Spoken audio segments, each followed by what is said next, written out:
today we move to a completely different subject. But we have, as always, a little species as a quiz. Mila, you want to say something now? No. No? Review. Okay, so it's Mila's choice. Very fragile little plant, but has a very interesting, powerful story, which we'll hear at the end. I had no idea. Anybody else? Did you know what it is? I heard about it. I just never really seen it in real life. I would never recognize it in the, in the wild, but Nothing I read about it. Yeah, me neither. Me neither. Okay, so let's be curious what Mila is going to tell us at the end. Yeah, so today we move to a completely different chapter in our development trajectory. We do not talk anymore so much about mapping trees, what we do in a commons, but we move to one level higher. It's the ecoregion. So we show you a new main navigation icon. Lucas will show you how to set up a new ecoregion. We'll also show how we review new commons in the role of an ecoregion mentor. Then how you review trees that are mapped outside of commons. We'll have also the search for communities, and what I actually added this morning because it is substantially important and related to this new feature is our roles and responsibilities on the Ark. Good, that's it. So a little introduction as a background for this release. The last 3 calls or so, I think we talked about how to map trees, and we provided new functionalities to make this smooth and possible all over the globe, wherever trees appear as a distinct natural element. And the idea behind this is that we scale the overview effect and create systems understanding through age-appropriate exploration of space. And we do this in several steps because we are not in outer space like astronauts who acquire this overview effect. We need a human scale entry point. And this human scale entry point are trees. Those trees we cluster into routes. And the routes are part of commons, like here in this case, as an example, the commons of St. Pölten. And the commons, again, are part of ecoregions, and the ecoregions make up the planet. And what we were missing as an explicit icon and feature on the Ark were the ecoregions. And this is what we're going to show today. And there is a reason behind that. In order to scale our project really globally and make a global impact, we need to connect the existing initiatives, and we need to have an organizational background that makes it actually scalable. And the background to this was already in our white paper 3-4 years ago, that one of the obstacles towards sustainable transformation is our current political landscape. So when we look at the world map, then we usually look at such a map. It's about 200 political entities, nation states, and whoever has done a bit more than superficial research on the economics of our wasteful deal with the planet will realize or will come to the realization that nation states are very wasteful entities. And we need to move into a post-national governance of our planet. So this map that we usually have in our mind when we ask ourselves or others, where are you from, needs to change. And the change is nothing that Green Steps or any other organization needs to invent. So there is a common agreement amongst conservation scientists that we need to move into such a map, which looks here very beautiful, a map of ecoregions. And there are 844 of them. So what we introduce today is the display of this organizational structure of our planet in ecoregions on the Ark. And we do so, and this needs to be emphasized here, because there are several applications. The original application, which was disclosed, I would say, about 25 years ago by conservation scientists, is nature conservation, is the preservation and restoration of biodiversity. And yes, this is a crucial problem. But beyond that, ecoregions could be also a form of sustainable economy and governance if we move away from a competitive nation-state world order. Ecoregions, if we respect them fully, then they are also a vehicle for peace, because armed conflicts often arise, as we have seen, because we ignore these bioregional frame conditions. And last but not least, very important for our project, and I would say actually the most important application for us, is the education.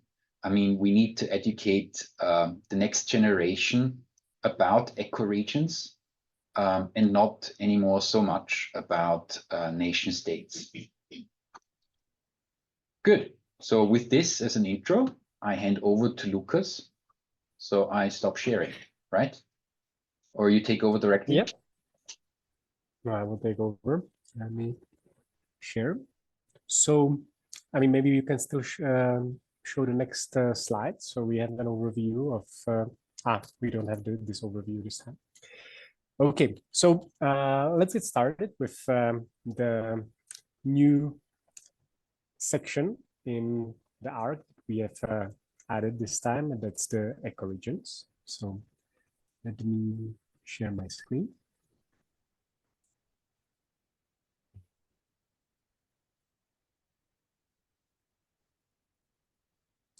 Here we go.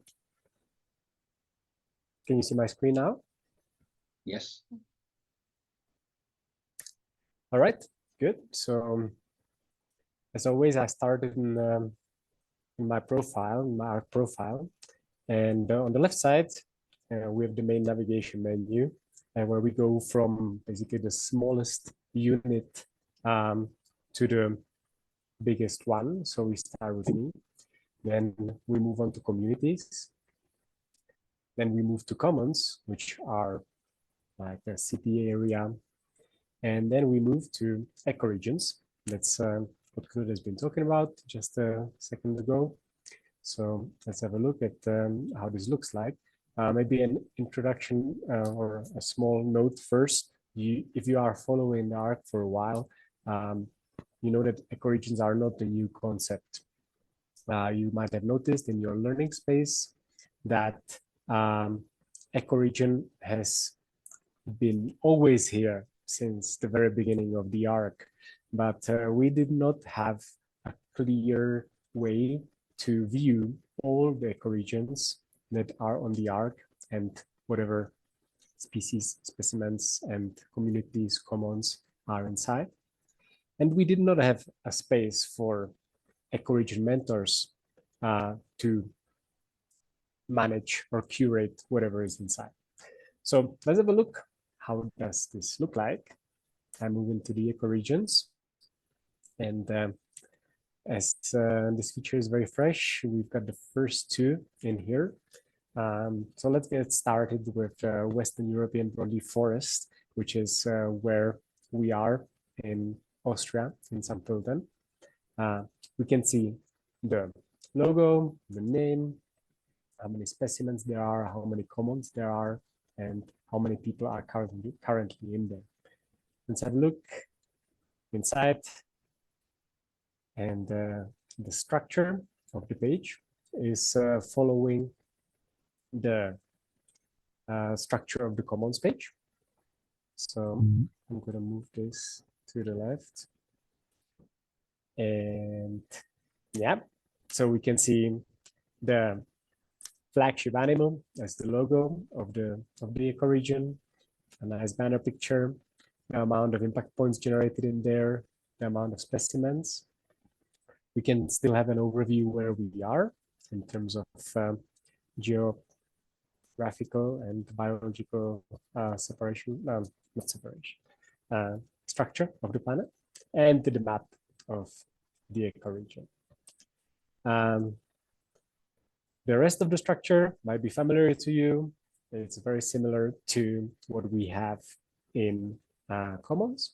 So we've got the social networking features in here, posts. So basically the topics that ecoregions mentors and people in these ecoregions want to share among each other. So it's a typical social media style of creating a post, with the difference of being bound to a specific location. Then another important function of this space is the commons section. And in here, we can see all the commons that are within these ecoregions, so within this blue shape. And if you are an ecoregion mentor, then you can see the commons which are supposed to be reviewed. So how does that look like? You've got a notification in here, you receive an email if there is a new thing to review. And when you tap on it, you can see who has created this new commons and all the info that has been entered about it. So you can see what information has been written about it and where this ecoregion is, sorry, where this commons is. So You're I'm making not very, pardon? You're making me homesick. Well, but I don't think this is a very satisfactory implementation of the Linz I will work on it. I will work on it. Well, I will give you a clean plate and I will delete it. So right now, this is quite crude. So you can either approve it or you can delete it. Of course, later on, there will be an option to establish communication with the person who has created this and work on the changes together rather than just slapping it out. Cool. So yeah, these are the commons. You can see they are sorted by the amount of specimens in them. So yeah. Then we've got all the communities that are located within these commons. In the people section, we can see both the mentors and the people who are currently located in there. As this list is growing rather long, this will change to a shorter representation of people who are currently in here. But sometimes it might be interesting to see who is nearby and establish contact. This is also the place to manage the mentors. So right now, the way it works is that the people who are already a mentor have to add you into the list of mentors by clicking add a mentor and searching for you in here. Later on, we plan to have a button to join as a mentor as well. Last but not least, we've got the about section where currently I have copied the information from One Earth, which has been a great source of info about ecoregions and bioregions. And I link it with a source. Yeah, we are now in the process of contacting One Earth and trying to strike a deal with them to automatically fill this information based on their website. And this is still in the making. Okay, so this is the basic info about the ecoregion. This is the overview. Now I'll go into the species. And again, this might be familiar to you if you have worked with commons on the Ark. So these are all the species that have been added into this ecoregion. You can filter by categories. You can see which ones you have already observed, which ones are still locked, and you are yet to experience them.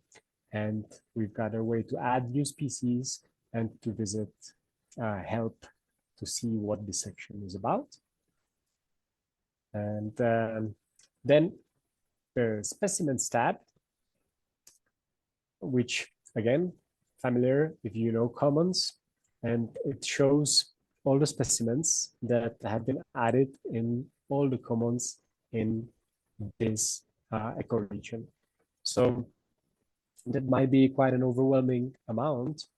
That's why actually we are already working on a filter to only show the specimens that have been mapped outside of an existing commons. So that's also an interesting thing to mention.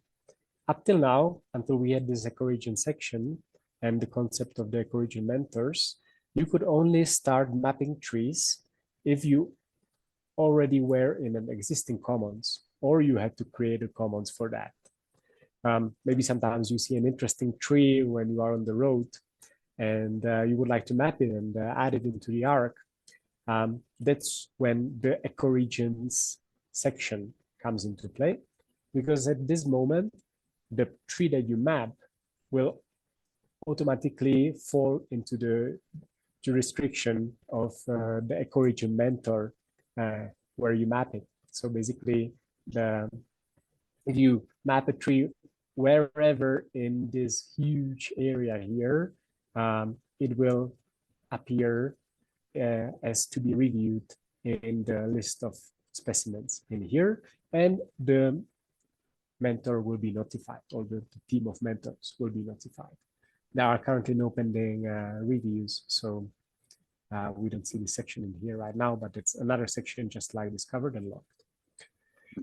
Maybe explanatory thought. We came up with this actually last year in summer, because we realized when you're traveling by bike or differently, and you experience nature, you might want to map species and specimen, or add them and submit them to the Ark. And then, of course, sometimes it happens, currently quite often, that there is no commons. And so we needed this functionality. Yeah, exactly. So if you're not sure about what to do with those sections, we've added all these info icons that can explain what this is about. Yeah, so we went through all the main functionalities of the ecoregions. So to sum up, it's a space for ecoregion mentors to collaborate. It's a space to manage the species within an ecoregion, and it's a space to review specimens that don't fall into any existing commons, right? Good. So I think that's it for the overview, and now I think we can try to set up a new ecoregion. So.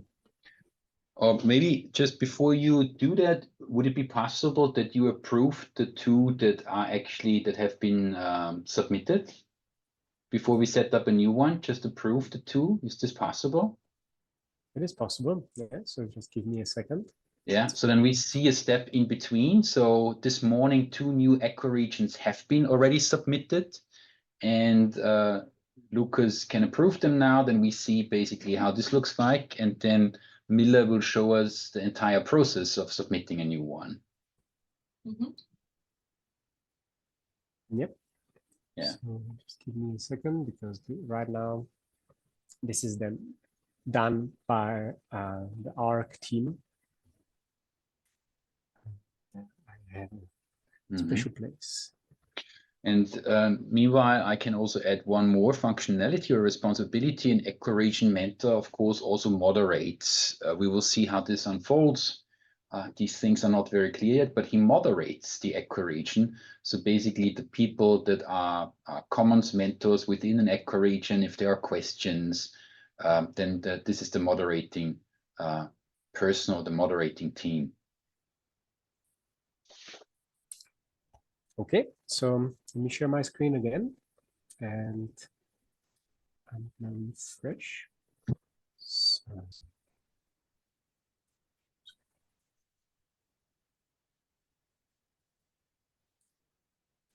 okay, so I'm gonna refresh now,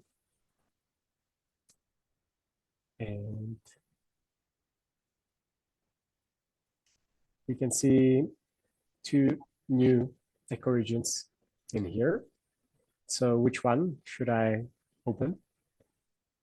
Well, maybe it's actually making sense to open Changjiang Plain evergreen forests because there's quite a Right. bit inside.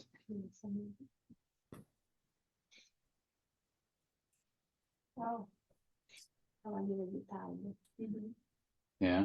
And then, So so this, that's the area where I just came from some weeks ago. I was in here in Shanghai, and both Knut and me have quite a bit of knowledge about this place.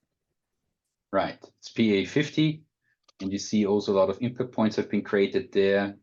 Green Steps Shanghai is located there. Also the parrot tree, so there are a couple of communities. Also Green Steps Moganshan, I see.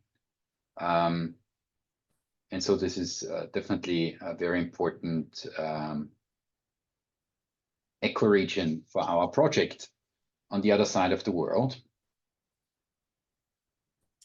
Let's see Yep, how it I think unfolds that, and who will also assume the responsibility as an ecoregion mentor. You see specimens, very few, but Lucas, this is something that you recently did, no? Together with Joan, right? yeah, these are those that John. Never win. Feels a bit like I'm on a modem. The Chinese wing. Okay, cool. Preparatory is important. Yeah. Okay, good. Okay, Then let's move forward. yeah, Mila? so I will share this new screen. Okay, so.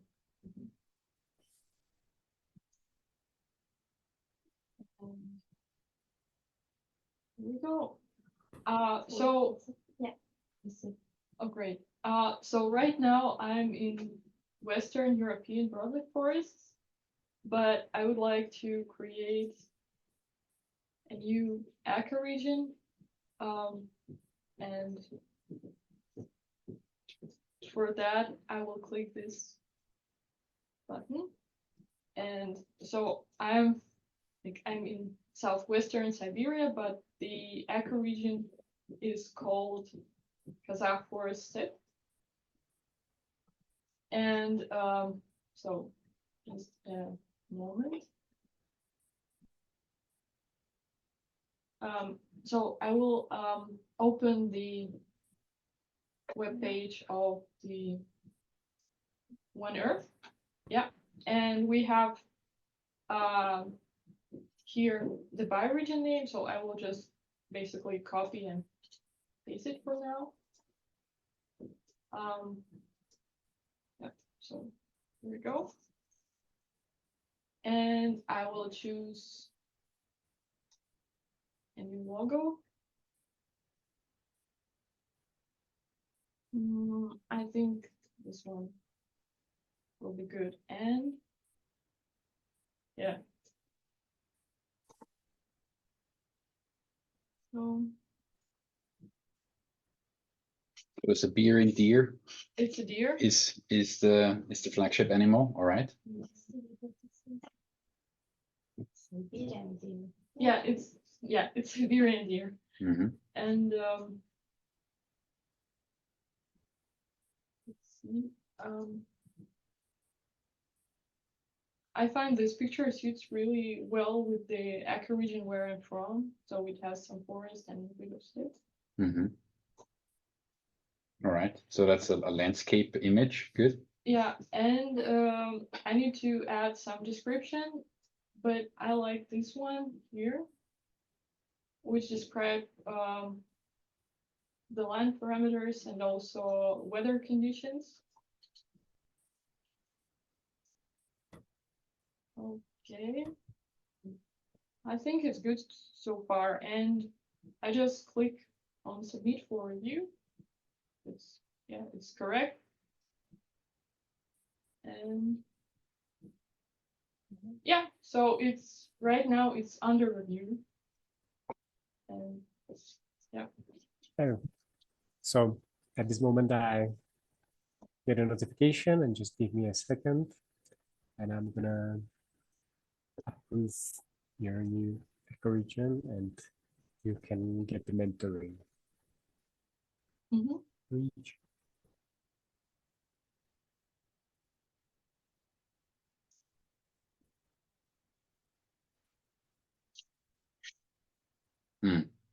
What I just realized now is we have now 5 ecoregions now. We have the one where we are located now, Western European broadleaf forests. Gloria Po Basin mixed forests is your home ecoregion now of Parma. Then Sarmatic mixed forest is your home ecoregion, Elena.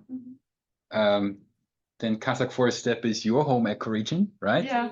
And then in addition to this, we have Changjiang Plain evergreen forests, which is sort of my second home ecoregion and also the second base of this project. So quite nice. Lucas, yours is missing.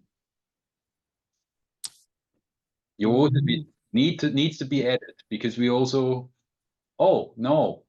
I think actually I'm in the Western European broadleaf forests. Yeah. Really? Yes, you are. I realize it's the border. Yeah, I was thinking.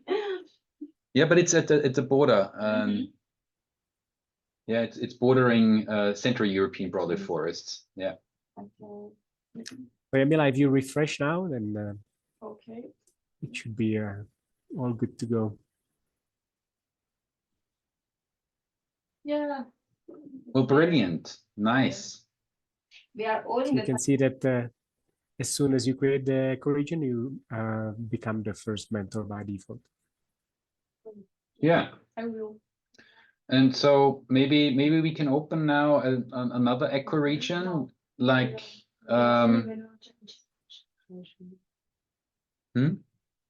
This one or like Is Shanghai in Pala? yes, Palearctic Yeah, PA. This is why this is also a Yeah, feedback from my yeah. side. I would say it's quite good that we add or have always in brackets the code, because the code is always PA, for example, for Palearctic, and then the number. So Shanghai is in PA 50. South Korea would be, for example, PA 45. And over here it's PA 12, 13, 14 in Europe. And Nearctic, like North America, would be then, I don't know, NA. Yeah. So which one would you like me to open? Well, maybe just as an additional information for everybody, open one, for example, another one, Sarmatic mixed forest. Oh, yeah. Do we see here, what is the flagship animal? Beaver. A beaver. Wow. Okay, so we also see this nice map. And if you click on species and specimen on top, Yeah. yeah. So we have also added here a context icon, and if you click on it, there is a little information. Maybe you want to read this? Yeah, sure. Every ecoregion is home to different species. As an ecoregion mentor, you create the species in your ecoregion. In ecoregions that belong to your bioregion, you are also responsible for the review of submitted species if nobody has yet assumed ecoregion stewardship. It's highly recommended to work in a team of ecoregion mentors. Invite your friends, scholars, or not to create your ecoregion species. Yeah. Okay, short description, and I think we have the same kind of context help for specimens. Yeah. Oh, yeah. So it's as an ecoregion mentor, you're responsible to review 3 specimens which have been mapped in a location where no community or commons mentor is available.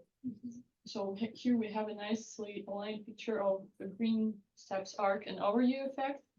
And we also have this, ecoregions have been defined by conservation scientists by the species of trees which are native to a certain territory. Trees are semi-permanent nature elements and the keystone species for land life. They provide to dependent and associate species habitat and many other critical services.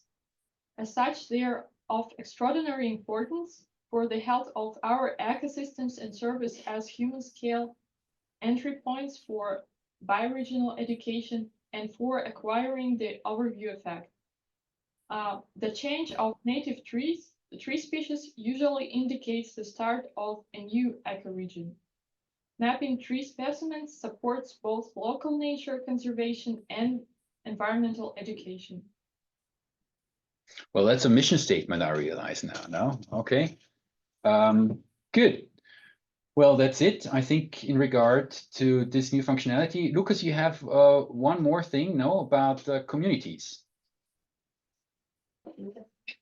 Can you see my screen now? Yes. Yeah, of course. Cool. Yeah, so that's the list of communities. And we've added a new functionality in here this month, which is the search function.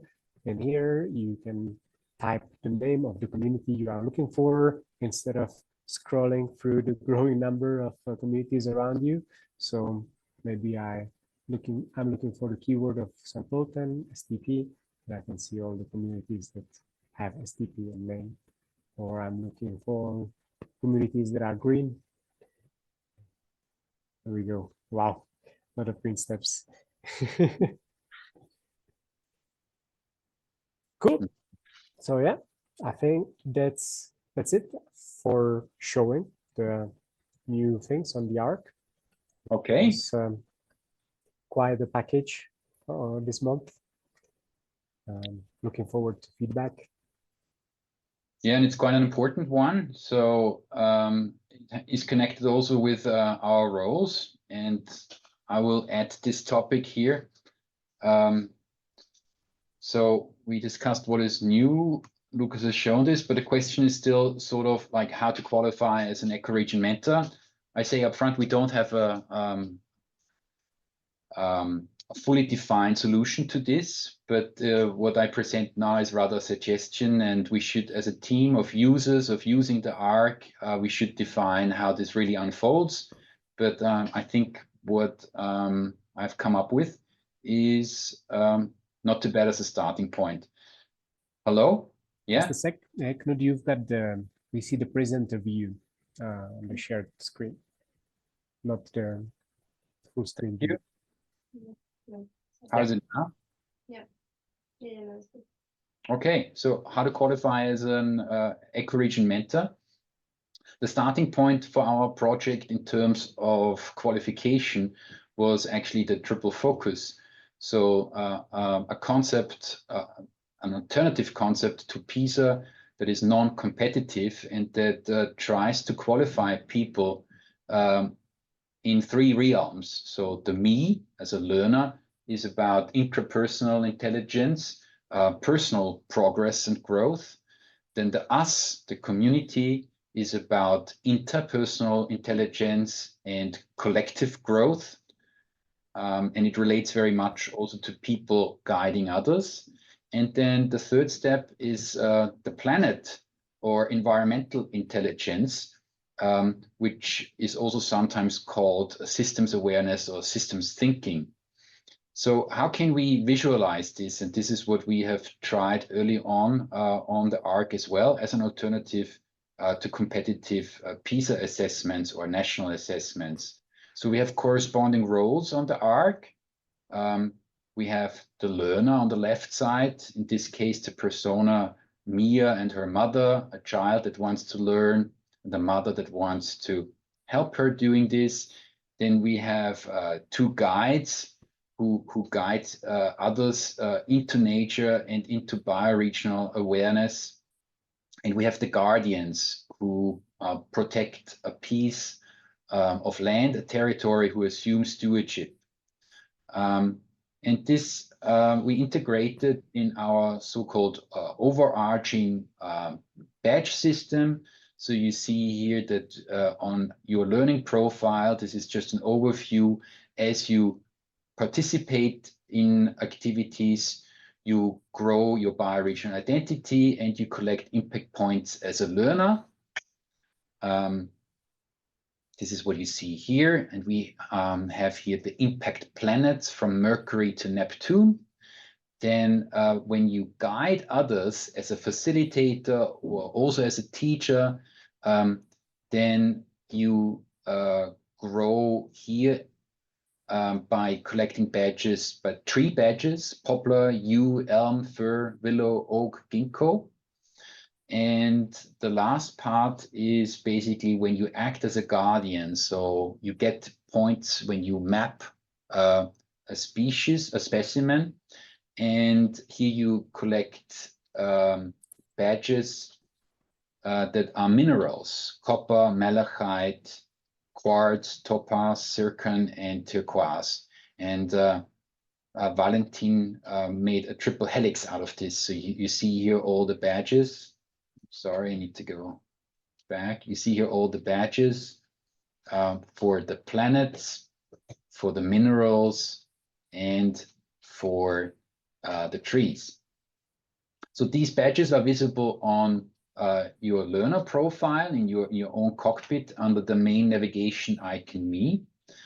Then we have a second layer, which is the BFG Guardian game, or the BFG game. So when you map trees and turn them into routes in your home commons, then you also qualify as BFG Guardian. And we have these level 1 to 5. The new thing that we added is that starting with level 3, you not only observe and map, but you also create a route to get this badge. Now, how does this relate to the ecoregion mentor? This is an overview slide.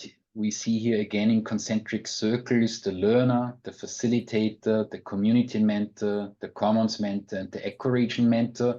So being in charge would be probably wrong, but taking stewardship of an ever larger territory and mentoring others, that's the background idea. And what can you do? So the learner participates in activities, and of course, wherever you are, you can submit species and specimen.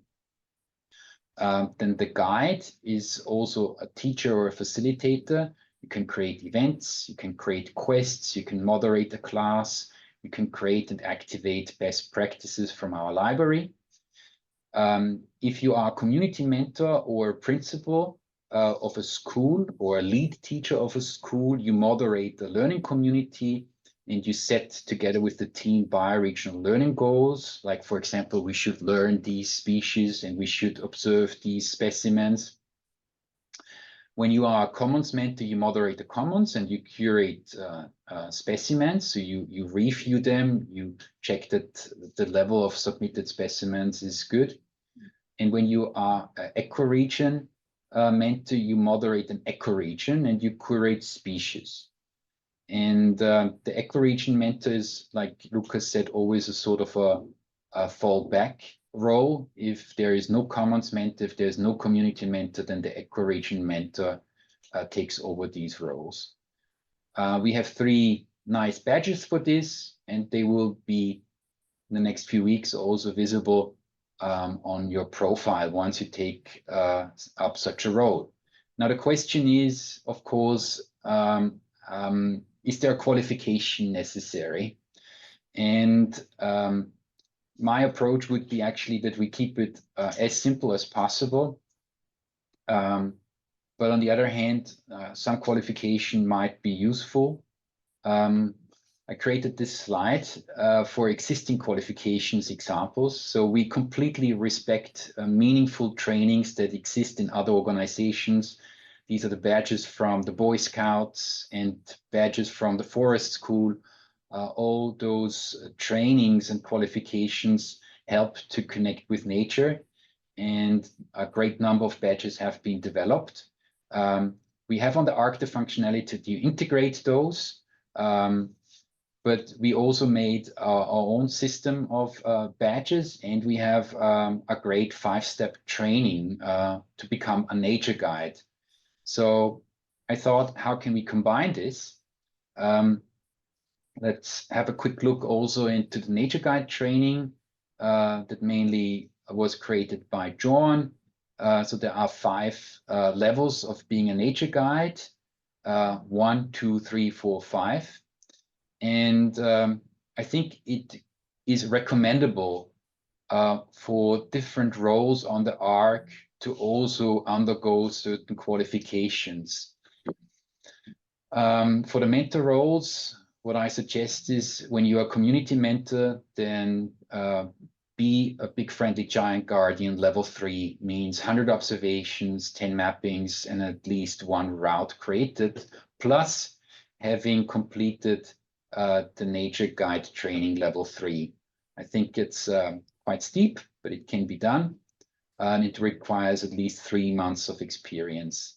When you are commons mentor, 300 observations, 30 mappings, 3 routes, and nature guide level 4. And ecoregion mentor would be 500 observation, 50 mappings, 5 routes, and 3 years experience as an environmental educator. So like I said, this is just a suggestion. We will see how we implement this. We need to find an agreement on this. Currently, none of these requirements are necessary. Whoever wants to be an ecoregion mentor can be one, and can pick up this role and learn on the go. All right.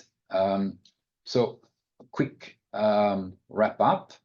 On the right side, you see a really, meanwhile, old flyer that introduced the narrative of our project that we try to support with a technical solution, nature learning, and scale the overview effect by connecting to a bio-respective ecoregion.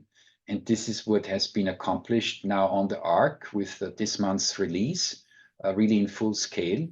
So with the ecoregion icon, we complete the building blocks for bioregional identity and overview effect.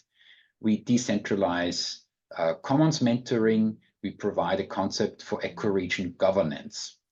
And the community search is also quite important because the communities are the small-scale form of human organization to take stewardship of a very small territory, and we make it now more visible through the list and the map.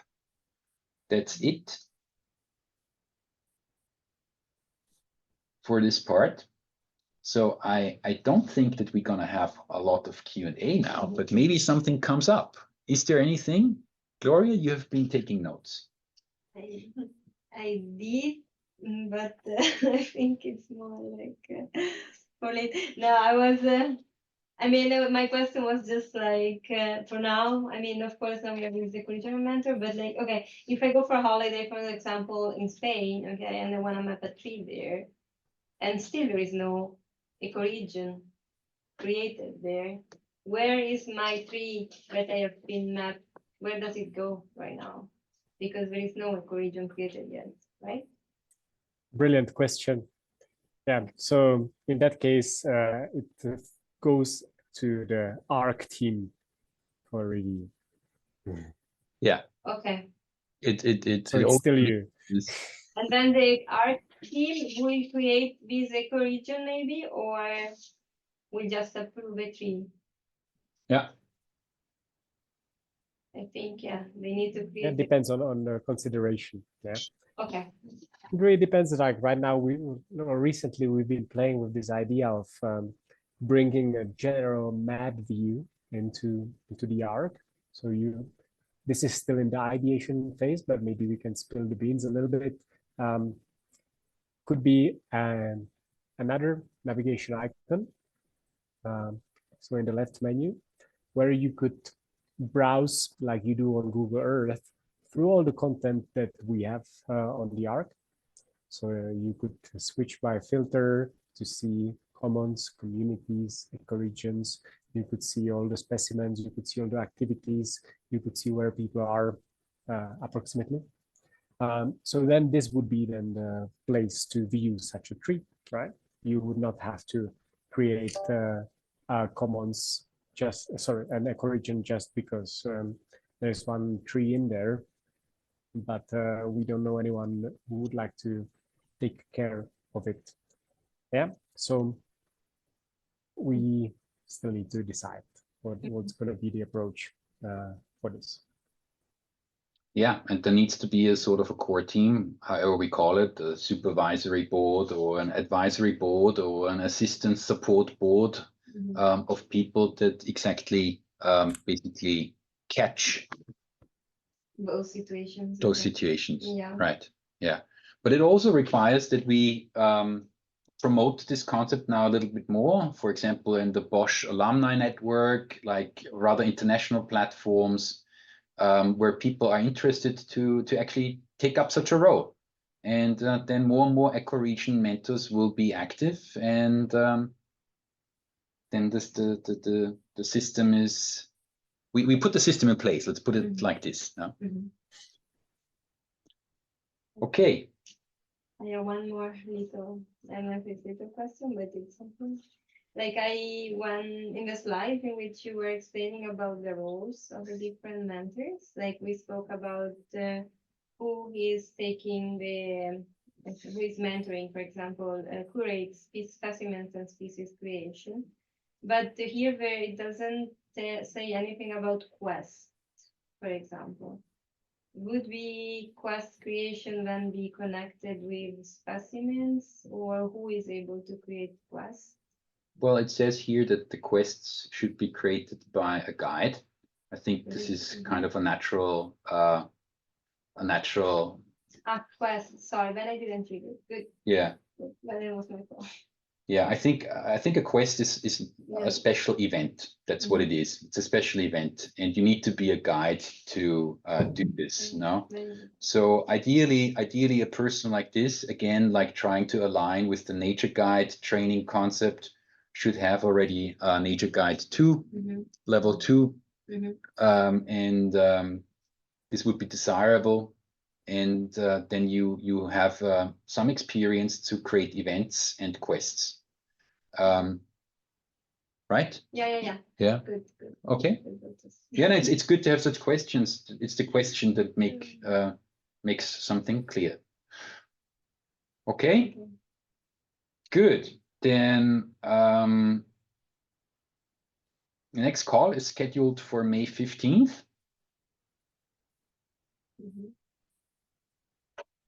And? Okay, I reveal what is it. It's a tail cress, and its Latin name is Arabidopsis thaliana. Correct me, biologist. Okay, and it is a quite widespread weed, although harmless, but it has tiny flowers, as you see. And it has a really interesting story behind it, some interesting facts. For example, it is the very first plant being sequenced, genome of which was sequenced, and it's mainly used for study and research purposes. But also, it's also the very first plant that was grown in space, actually, it was quite some time ago in 1982 by USSR space program, and it helps to study plants to understand how they can grow under different types of conditions, to learn how they react under light. So I find it very exciting that this small, not noticeable plant at the first sight can have such a huge impact on science.